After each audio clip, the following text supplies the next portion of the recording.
Assalamualaikum warahmatullahi wabarakatuh. Saya Mei Widayanti, NIM 18011000034 dari kelompok 7 pengembangan bahan ajar matematika. Di sini saya akan memaparkan hasil analisis kebutuhan bahan ajar kelas 4 dengan materi pecahan. Sebelum saya menyampaikan hasil analisis kebutuhan bahan ajar kelas 4 materi pecahan, saya akan menjelaskan mengenai analisis dan bahan ajar. Apa itu analisis? Analisis yaitu melakukan analisis kebutuhan, mengidentifikasi masalah kebutuhan, dan melakukan analisis tugas. Tahap analisis merupakan suatu proses mengidentifikasi apa yang akan dipelajari oleh peserta didik. Output yang dihasilkan berupa karakteristik peserta didik, identifikasi, dan analisis tugas yang rinci didasarkan atas kebutuhan. Lalu, analisis kebutuhan merupakan langkah yang perlu dilakukan untuk menentukan kemampuan-kemampuan atau kompetensi yang perlu dipelajari oleh peserta didik untuk meningkatkan kinerja atau prestasi peserta didik. Dengan analisis, maka guru dapat mengetahui bahan ajar yang akan digunakan.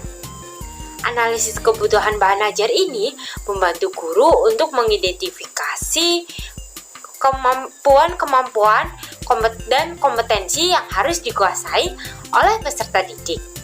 Setelah guru mengetahui itu semua, maka guru dapat menentukan bahan ajar yang tepat, yang sesuai dengan kompetensi, sehingga hasilnya peserta didik akan mencapai tujuan pembelajaran dengan maksimal. Sekarang saya akan menjelaskan mengenai bahan ajar. Bahan ajar adalah segala sesuatu bentuk bahan yang digunakan untuk membantu guru dalam melaksanakan proses kegiatan belajar mengajar di kelas. Bahan ajar bisa berupa bahan tertulis maupun bahan yang tidak tertulis. Guru sangat perlu dalam mengembangkan bahan ajar karena guru harus memiliki atau menggunakan bahan ajar yang sesuai dengan kurikulum, karakteristik sasaran, tuntutan pemecahan masalah belajar. Adapun tujuan dan manfaat penyusunan bahan ajar. Bahan ajar disusun dengan tujuan yang pertama, menyediakan bahan ajar yang sesuai dengan tuntutan kurikulum dengan mempertimbangkan kebutuhan peserta didik, yakni bahan ajar yang sesuai dengan karakteristik atau lingkungan sosial peserta didik. Yang kedua, membantu peserta didik dalam memperoleh alternatif bahan ajar di samping buku-buku teks yang terkadang sulit untuk didapatkan oleh peserta didik. Dan yang ketiga, bahan ajar ini memudahkan guru dalam melaksanakan pembelajaran. Adapun manfaat bahan ajar bagi guru. Yang pertama, diperoleh bahan ajar yang sesuai tuntutan kurikulum dan sesuai dengan kebutuhan belajar peserta didik. Yang kedua, tidak lagi bergantung kepada buku teks yang terkadang sulit untuk diperoleh. Dan yang ketiga, membangun komunikasi pembelajaran yang efektif antara guru dengan peserta didik, karena peserta didik akan merasa lebih percaya kepada gurunya. Adapun manfaat bahan ajar bagi peserta didik, yaitu kegiatan pembelajaran menjadi lebih menarik. Yang kedua, kesempatan untuk belajar secara mandiri dan mengurangi ketergantungan terhadap kehadiran guru.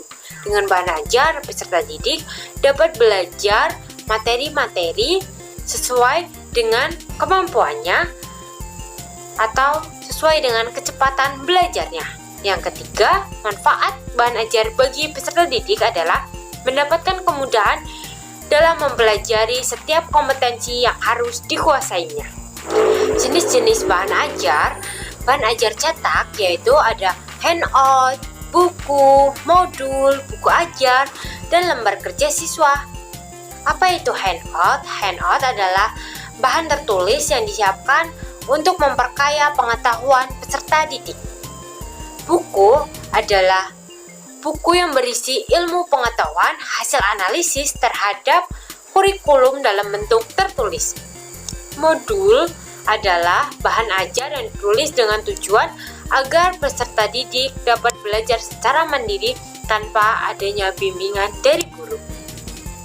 Buku ajar adalah sarana belajar yang bisa digunakan di sekolah untuk menunjang suatu program pengajaran.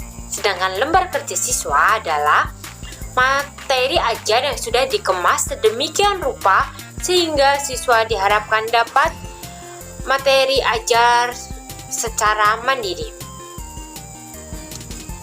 Kemudian, adapun bahan ajar non cetak meliputi bahan ajar dengar atau audio seperti kaset dan radio, bahan ajar pandang dengar atau audio visual berupa video dan film, serta bahan ajar multimedia interaktif. Selanjutnya yaitu teknik penyusunan bahan ajar. Teknik penyusunan bahan ajar melalui analisis kebutuhan bahan ajar. Yang pertama adalah analisis standar kompetensi, kompetensi dasar, dan indikator. Yang kedua, melakukan analisis sumber belajar. Yang ketiga, pemilihan dan penentuan bahan ajar. Alur untuk menganalisis penyusunan bahan ajar yang pertama yaitu mengetahui menentukan standar kompetensi. Dilanjutkan dengan kompetensi dasar, kemudian indikator. Setelah mengetahui standar kompetensi, kompetensi dasar, dan indikator, dilanjutkan dengan materi pembelajaran dan kegiatan pembelajaran. Setelah semuanya tersusun dengan baik, maka selanjutnya atau tahap terakhir adalah penyusunan bahan ajar. Hasil analisis kebutuhan bahan ajar yang telah disusun oleh kelompok 7 yaitu yang pertama, analisis standar kompetensi, kompetensi dasar, dan indikator. Kedua, analisis sumber belajar. Dan yang ketiga, pemilihan dan penentuan bahan ajar. Mata pelajaran yaitu matematika, kelas 4, semester 1. Standar kompetensi, memahami bentuk pecahan, biasa, campuran, desimal, dan persen, dan hubungan di antaranya. Kompetensi dasar yang dianalisis oleh kelompok 7 yaitu 3.2, menjelaskan berbagai bentuk pecahan, biasa, campuran, desimal, dan persen, dan hubungan di antaranya, serta kompetensi dasar 4.2, mengidentifikasi berbagai bentuk pecahan, biasa, campuran, desimal, dan persen, dan hubungan di antaranya. Indikator dari kompetensi dasar tersebut yaitu indikator 3.2.1, memahami pengertian pecahan, dan indikator 4.2.1, menyelesaikan masalah yang berkaitan dengan pecahan biasa, pecahan campuran, desimal, dan persen. Materi pelajaran yang kami analisis yaitu pecahan berupa pecahan biasa, pecahan campuran, desimal, dan persen. Hasil analisis kegiatan pembelajaran yang dilakukan oleh kelompok 7 yaitu yang pertama, mencermati permasalahan sehari-hari yang berkaitan dengan pecahan biasa, campuran, desimal, dan persen. Pada kegiatan pembelajaran ini, peserta didik diajak untuk mencermati permasalahan dalam kehidupan sehari-hari di lingkungannya yang berkaitan dengan pecahan. Yang kedua adalah mengubah pecahan campuran ke bentuk pecahan biasa. Peserta didik diajak untuk mengubah pecahan campuran ke dalam bentuk pecahan biasa. Yang ketiga, menjelaskan strategi penyelesaian masalah yang berkaitan dengan pecahan biasa, campuran, desimal, dan persen. Di sini, guru menjelaskan kepada peserta didik mengenai penyelesaian masalah yang berkaitan dengan pecahan tersebut dalam merubah pecahan yang satu ke bentuk yang lainnya.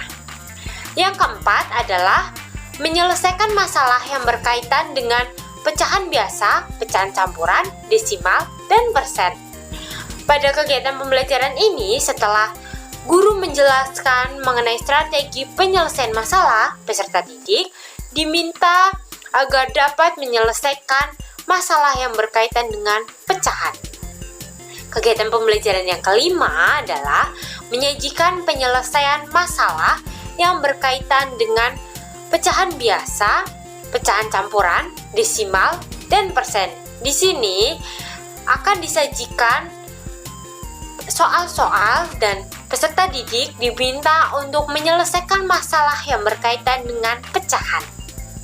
Jenis bahan ajar yang kelompok 7 pilih yaitu buku matematika kurikulum 2013 kelas 4, referensi Kementerian Pendidikan dan Kebudayaan tahun 2017, dan pengembangan bahan ajar yang akan dibuat oleh kelompok 7 adalah lembar kerja siswa atau lembar kerja peserta didik dan video pembelajaran. Pengembangan bahan ajar yang dipilih oleh kelompok 7 adalah lembar kerja peserta didik. Lembar kerja peserta didik adalah lembaran-lembaran yang berisi tugas yang harus dikerjakan oleh siswa. Lembar kegiatan ini berisi petunjuk, langkah-langkah untuk menyelesaikan suatu tugas. Tugas-tugas yang diberikan kepada siswa dapat berupa teori atau praktek. Adapun langkah-langkah penulisan lembar kerja peserta didik, yaitu melakukan analisis kurikulum, standar kompetensi, kompetensi dasar, indikator, dan materi pembelajaran seperti yang telah dilakukan oleh kelompok 7.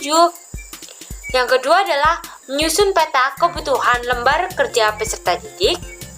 Yang ketiga, menentukan judul lembar kerja peserta didik. Yang keempat, menulis lembar kerja peserta didik. Dan yang kelima, menentukan alat penilaian. Demikianlah analisis kebutuhan bahan ajar yang telah disusun oleh kelompok 7, yaitu mulai dari analisis standar kompetensi, kompetensi dasar, dan indikator, analisis sumber belajar, dan pemilihan serta penentuan bahan ajar yang telah dilakukan oleh kelompok 7.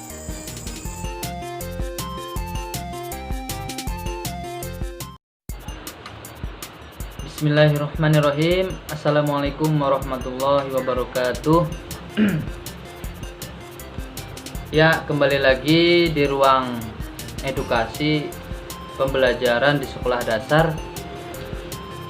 Kali ini saya Iksan Maulana Yusuf ya, memakai batik ya. Alhamdulillah kece. Ya, semoga menghibur dan bisa memberikan pembelajaran ya bagi anak-anak maupun calon guru di luar sana. Baiklah, pembelajaran kali ini tentang LKPD atau lembar kerja peserta didik dalam pembelajaran matematika berbasis teknologi informasi dan komunikasi. Nah, LKPD ini memiliki hakikat yang mana hakikat ini adalah tolak ukur yang sangat penting ya, karena LKPD merupakan salah satu sarana yang dapat menunjang kegiatan belajar mengajar untuk membantu dan mempermudah terjadinya interaksi yang aktif dan efektif antara peserta dengan sumber belajar. Nah, sehingga nantinya dapat meningkatkan hasil belajar mereka atau peserta didik.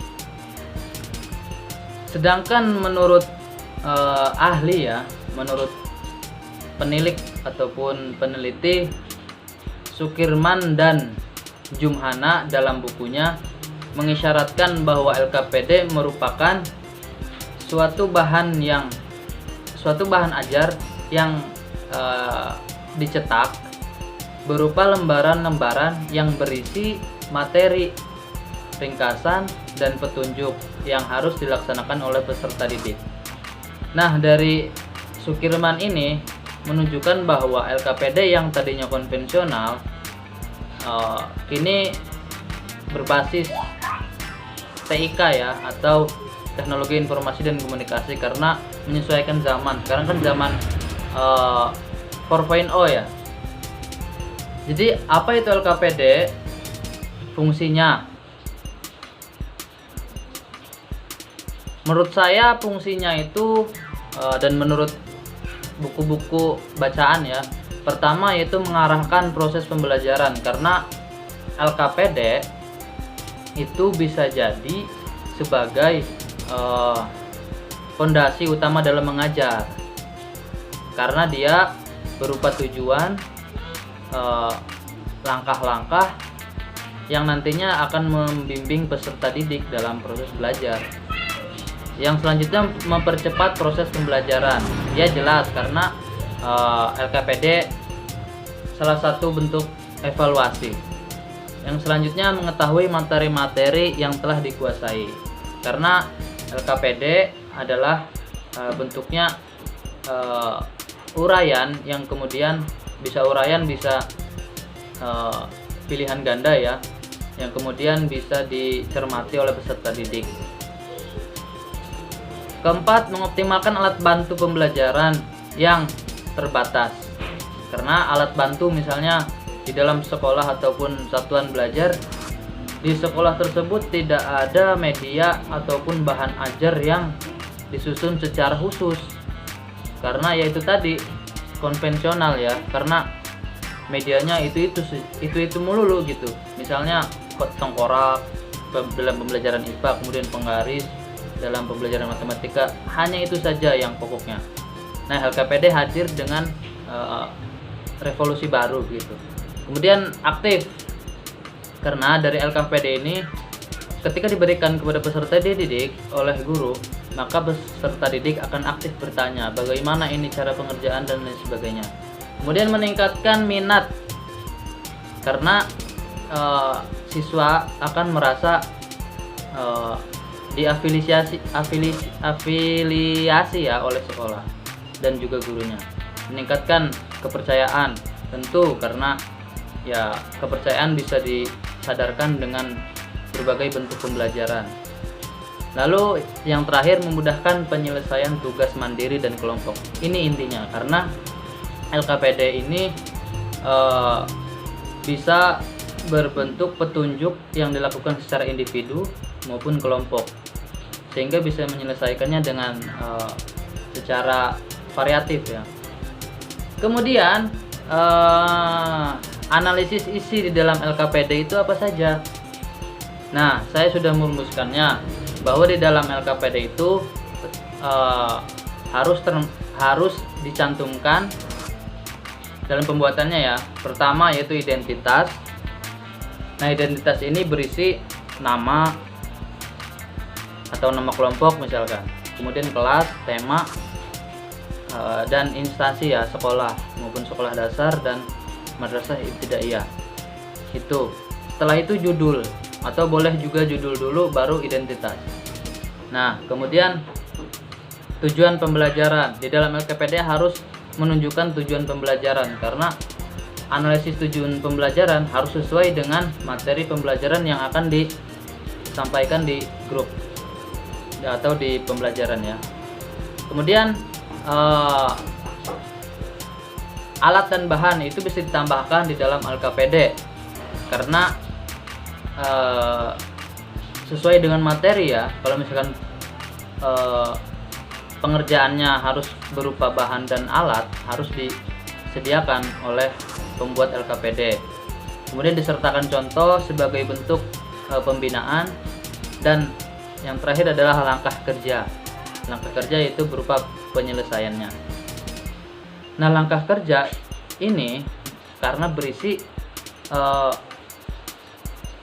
untuk menyelesaikan pesan-pesan yang jelas di dalam LKPD tersebut, baik berupa tulisan ataupun gambar diam atau bergerak, pertanyaan ataupun soal yang bentuknya konseptualisasi ya, harus jelas di situ, karena LKPD disyaratkan sebagai bahan ajar untuk memandu peserta didik dalam belajar. Itu saja dari saya, karena LKPD konvensional dulunya itu disajikan secara deskriptif, kemudian keadaannya diam, disajikan secara diam, penyampaiannya satu arah saja diberikan kepada peserta didik, kemudian menekan banyak soal, lembar kertas saja, itu konvensional. Nah, di dalam berbasis TIK ini itu lebih diperbaharui, dari misal disajikan dalam bentuk uraian, pilihan ganda dan sebagainya, kemudian gambarnya bergerak, dilakukan secara dua arah, karena satu mengarahkan peserta didik untuk mengerjakan LKPD, satu lagi arahnya guru membina di situ, mendampingi untuk pengerjaannya.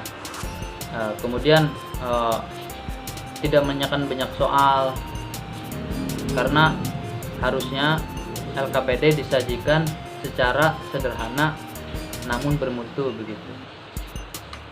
Dan lembar kertasnya juga bisa diperbarui dengan gambar-gambar yang lebih hidup. Begitulah teman-teman, simpulan dari saya, LKPD bukan berarti menguji ataupun mengetes. LKPD harusnya untuk memandu dan mengarahkan peserta didik dalam melakukan pengalaman belajar yang aktif dan mandiri. Itu saja materi dari saya teman-teman, semoga bermanfaat. Sekian, wassalamualaikum warahmatullahi wabarakatuh.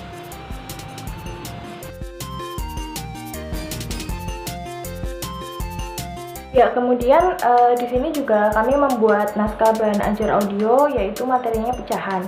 Yang pertama saya akan menjelaskan KD-nya dulu. KD-nya yaitu 3.2 menjelaskan berbagai bentuk pecahan, biasa, campuran, desimal, dan persen, dan hubungan diantaranya. Kemudian 4.2 mengidentifikasi berbagai bentuk pecahan, biasa, campuran, desimal, dan persen, dan hubungan diantaranya. Kemudian ada indikator 3.2 mengenal bentuk pecahan, yaitu biasa, campuran, desimal, dan persen. Kemudian ada 4.2 menyelesaikan masalah yang berkaitan dengan pecahan biasa, campuran, desimal, dan persen dalam kehidupan sehari-hari. Kemudian di sini juga ada tujuan pembelajarannya ya. Yang pertama, siswa dapat menjelaskan pecahan biasa, pecahan campuran, desimal, dan persen dengan tepat. Kemudian siswa dapat mengubah pecahan biasa menjadi pecahan campuran dan juga sebaliknya. Siswa dapat mengubah pecahan menjadi desimal dan juga sebaliknya. Kemudian siswa dapat mengubah pecahan menjadi bentuk, persen, dan sebaliknya. Ya, di sini adalah sasaran audiensnya itu siswa SD kelas 4 ya, yang berdurasi sekitar 20 menit. Kemudian ada pokok-pokok materi. Yang pertama ada pengertian pecahan, yang kedua pengertian pecahan biasa dan contohnya, kemudian pengertian pecahan campuran dan contohnya, kemudian ada pengertian pecahan desimal dan contohnya, lalu pengertian persen dan contohnya. Lalu dalam naskah audio pecahan ini ada contoh soal ya. Contoh soal itu berupa mengubah pecahan biasa ke campuran dan juga sebaliknya, lalu mengubah pecahan biasa ke desimal dan sebaliknya, kemudian ada mengubah pecahan biasa ke bentuk persen dan sebagainya. Di situ juga sudah ada penyelesaiannya dan cara-caranya dalam mengerjakan.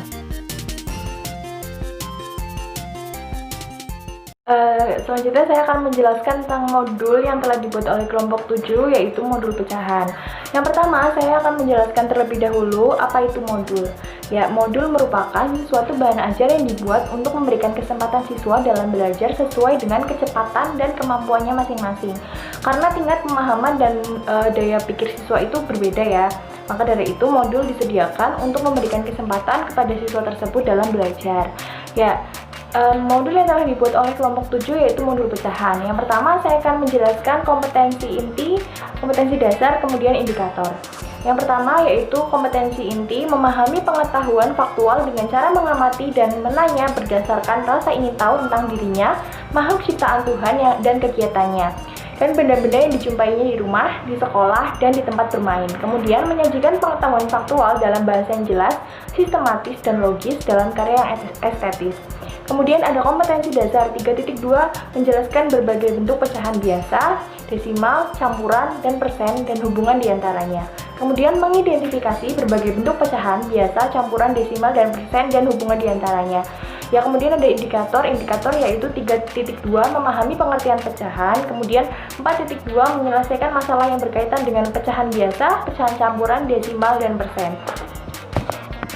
Ya, modul yang kami buat ini berisi tentang penjelasan materi apa itu pecahan biasa, pecahan desimal, persen, dan campuran. Lalu di situ juga ada contoh soal ya dan penjelasannya juga.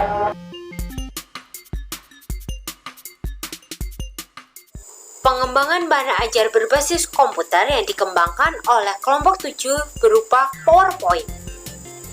Microsoft PowerPoint merupakan program aplikasi berbasis Windows yang berfungsi untuk membuat presentasi.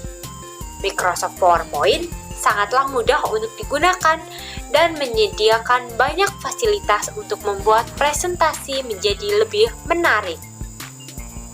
Melalui PowerPoint, guru dapat memasukkan suara, video, gambar, foto, dan menambahkan efek animasi dalam presentasi yang menambah nilai lebih dan dapat menarik peserta didik dalam mengikuti pembelajaran, khususnya pembelajaran matematika.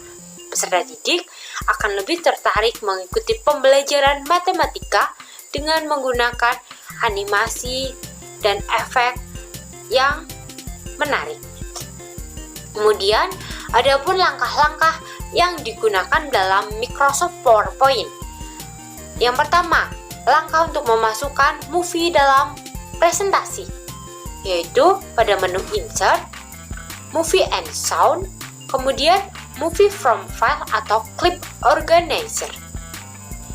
Kedua, cara mengimport gambar atau image dalam presentasi, yaitu klik Insert, Picture, From Clip Part atau From File.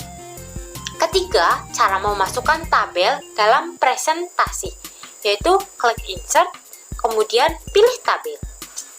Yang keempat, memasukkan chart dalam presentasi. Diagram, bagan dapat dilakukan dengan klik Insert lalu Chart. Yang kelima adalah memasukkan sound dalam presentasi agar presentasi menjadi lebih menarik karena adanya sound, yaitu dapat dilakukan dengan cara Insert, lalu Movie and Sound, dilanjutkan dengan Sound from File atau Clip Organizer, yaitu kita memilih sound dalam file yang kita miliki, yang sesuai tentunya. Yang keenam adalah memasukkan efek animasi dalam presentasi, agar presentasi tidak menjenuhkan atau membosankan bagi peserta didik. Dapat dilakukan dengan cara slideshow, kemudian animation atau custom animation. Yang ketujuh yaitu memasukkan efek slide transisi dalam presentasi, sehingga dalam perpindahan slide dapat menampilkan efek yang menarik bagi peserta didik. Dapat dilakukan dengan cara slideshow, kemudian slide transition. Mudah bukan cara menggunakan Microsoft PowerPoint dalam pengembangan bahan ajar? Ya, selanjutnya saya akan menjelaskan mengenai pengembangan bahan ajar yang telah dilakukan oleh kelompok 7. Pengembangan bahan ajar yang telah dilakukan oleh kelompok 7 yaitu berupa PowerPoint. Kami memilih PowerPoint karena PowerPoint yang pertama mudah untuk digunakan. Yang kedua, menarik peserta didik dalam belajar karena dalam PowerPoint ini kami dapat menambahkan animasi serta efek-efek yang lebih menarik. Ya, saya kemudian akan menjelaskan mengenai isi dari bahan pembelajaran PowerPoint yang telah dibuat. Pada bahan pembelajaran PowerPoint yang telah dibuat, yang terletak pada slide pertama yaitu kata-kata untuk menarik peserta didik sebelum mengikuti pembelajaran, seperti kata, "Sudah siap untuk belajar? Let's go." Hari ini kita belajar apa ya? Nah, dengan kata-kata itu, maka saat menampilkan bahan ajar PowerPoint ini, guru dapat mengajak peserta didik untuk lebih aktif lagi dalam belajar. Seperti guru menanyakan kepada peserta didik materi apa yang akan dipelajari pada hari ini. dan peserta didik akan aktif serta lebih bersemangat dalam mengikuti pembelajaran. Pada slide kedua, kami menampilkan judul dari bahan ajar ini, yaitu pecahan biasa, pecahan campuran, desimal, dan persen. Judul itu berarti adalah materi yang harus dikuasai oleh peserta didik dalam mengikuti pembelajaran matematika kelas 4 materi pecahan. Pada slide selanjutnya, yaitu slide 3, kami membuat sebuah menu yang berisi gambar dan ada tulisan-tulisan penjelasnya, yaitu yang pertama kompetensi inti dan kompetensi dasar, yang kedua ada materi, yang ketiga ada rangkuman, dan yang keempat ada kuis. Dalam penggunaannya, nanti guru dapat mengklik gambar maupun tulisan untuk menuju pembelajaran atau menu yang guru tuju, dan guru dapat kembali kepada menu utama ini untuk melanjutkan materi selanjutnya atau pembahasan selanjutnya. Selanjutnya, kami menuliskan kompetensi inti, yaitu kompetensi pengetahuan dan kompetensi keterampilan. Pada matematika ini, peserta didik harus menguasai kompetensi inti pengetahuan dan kompetensi keterampilan. Pada slide selanjutnya, yaitu berisi kompetensi inti, kompetensi dasar, dan indikator. Pada slide 5 ini berisi kompetensi dasar yang harus dikuasai oleh peserta didik beserta indikatornya. Pada slide ke-6, kami menampilkan judul materi pecahan. Pada slide ke-7, kami menampilkan penjelasan mengenai apa itu pecahan. Kami pertama menampilkan kata-kata yang dapat menarik peserta didik untuk lebih aktif, interaktif dalam pembelajaran, yaitu apa itu pecahan. Guru dapat menanyakan kepada peserta didiknya mengenai pengertian pecahan. Setelah guru menanyakan hal tersebut dan peserta didik ada yang mencoba menjawab, kemudian guru dapat menyimpulkannya dengan menampilkan pengertian pecahan. Selanjutnya, kami menampilkan sebuah gambar pecahan dan memberikan beberapa kalimat pertanyaan, yaitu mengenai berapa banyak bagian yang diarsir pada gambar. Nah, siswa dapat menjawabnya terlebih dahulu, kemudian guru baru menampilkan penjelasannya. Hal tersebut dapat membuat pembelajaran lebih interaktif. Pada slide ke-9, kami menjelaskan mengenai materi macam-macam pecahan yang kami susun sedemikian rupa sehingga menarik untuk peserta didik.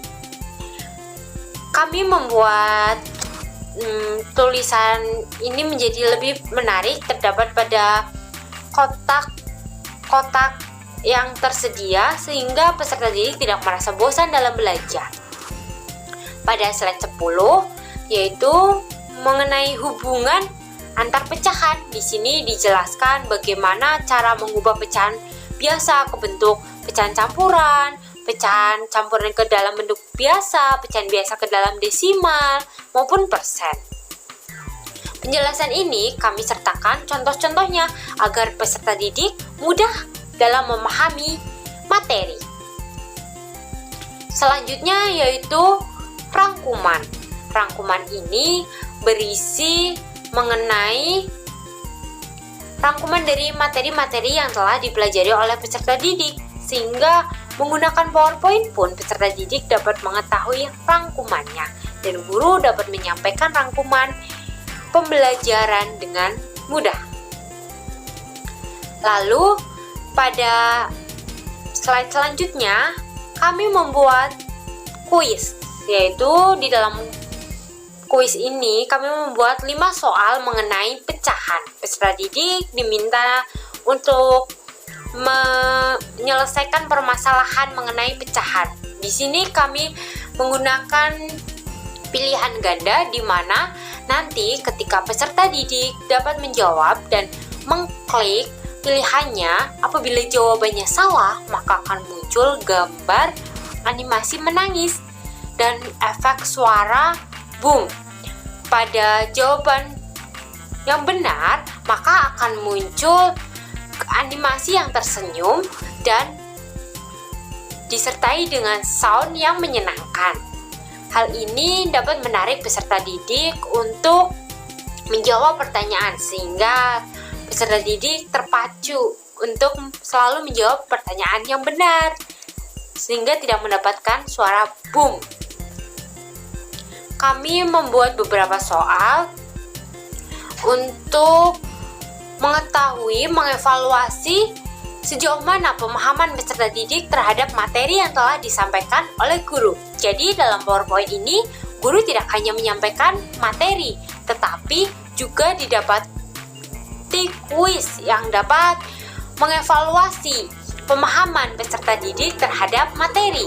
Peserta didik juga tidak akan merasa bosan karena hanya melihat tulisan, tetapi peserta didik juga dapat menikmati kuis yang diberikan oleh guru. Kami membuat PowerPoint ini semenarik mungkin dengan background yang menarik bagi peserta didik, yaitu berkaitan dengan anak sekolah dasar. Kemudian kami membuat animasi serta efek-efek yang menarik pada tulisan maupun perpindahan slide agar peserta didik tidak bosan dan merasa jenuh saat belajar. Serta kami juga membuat tulisan mudah untuk dibaca oleh peserta didik, dan tulisan itu cukup besar agar peserta didik dapat membacanya dengan baik. Kami berharap bahan ajar PowerPoint ini dapat memenuhi kebutuhan peserta didik dalam mencapai kompetensi yang diharapkan dan peserta didik dapat mencapai prestasi dengan optimal. Pada bahan ajar PowerPoint ini, kami sudah melengkapi dengan judul, materi, rangkuman, serta evaluasi bagi peserta didik. Sehingga kami harapkan pengembangan bahan ajar ini dapat bermanfaat bagi guru-guru dan peserta didik dalam mempelajari materi pecahan khususnya pada kelas 4 semester 1.